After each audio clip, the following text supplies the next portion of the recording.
আপনার কোন জায়গায় কমতি আছে? আল্লাহ আপনাকে কোন জায়গায় কম দিয়েছে? আপনার কি মাথায় চুল নাই? আপনার কি বয়স হয়নি? আপনি কি খাননি? আপনার কি শরীর সুস্থ না?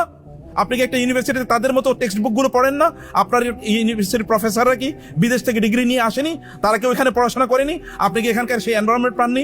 আপনার কি এখানে অডিটোরিয়াম নাই? আপনার কি ক্লাসরুমগুলো উন্নত না? আপনার কাছে কি ইন্টারনেট নাই? সবকিছু এভরিথিং ইজ অ্যাভেলেবল।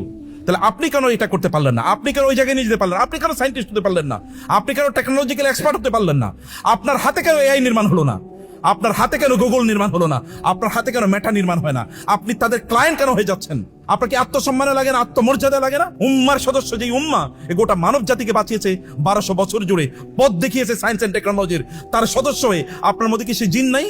আপনারা জানেন, এখনো যদি আপনারা বলেন আমার বাপদাদারা জমিদার ছিল, লাফিয়ে ওঠেন। আপনার বাপদাদারা তো 1200 বছর জমিদার ছিল। 1200 বছর আপনার বাপদাদারা এই গোটা পৃথিবী চালিয়েছে। তাহলে আপনারা কেন সেই জায়গায় যেতে পারবেন না? কোথায় আপনাদের প্রবলেম? ক্রাইসিস কোথায়? Crisis in the Muslim mind. আপনাদের অন্তরে মূলত প্রবলেম। আপনারা ওদের ক্লায়েন্ট হয়ে যাচ্ছেন, অথচ আপনারা ওদের সেবক হয়ে যাচ্ছেন, অথচ ওরা আপনাদের সেবক হওয়ার কথা ছিল। আপনারা নেতা হওয়ার কথা ছিল, অথচ আপনারা হয়ে যাচ্ছেন ফলোয়ার। আপনারা কেবলমাত্র সার্ভিস সিকার হয়ে যাচ্ছেন। আপনার প্রয়োজন ছিল আপনাদের সার্ভিস প্রোভাইডার। আপনাদের মনে নাই গোটা পৃথিবীতে আল্লাহ সুবহানাহু ওয়া তাআলা আপনাদেরকে কি হিসেবে বানিয়েছেন? আল্লাহ আপনাকে বলেন নাই ইন্নী জাইলুন ফিল আরদি খলিফা, আমি জমিনের খলিফা বানিয়েছি। আপনি জমিনের মালিক। আমি যুগ যুগ ধরে সকল আসমানি কিতাবে লিখে দিয়েছি, যারা আমার কাছে আত্মসমর্পণ করবে আমি তাদেরকে জমিনের মালিক বানিয়ে দেব। এই জমিনের মালিক তো আপনাদের হওয়ার কথা ছিল। একজন ওমর গোটা পৃথিবী কিভাবে শাসন করেছে দেখেন না? একজন সুলাইমান আলাইহিস সালাম কিভাবে শাসন করেছে দেখেন না? একজন জুলকারনাইন আলাইহিস সালাম গোটা পৃথিবীতে কিভাবে ভ্রমণ করেছে, কি দিয়ে ভ্রমণ করেছে?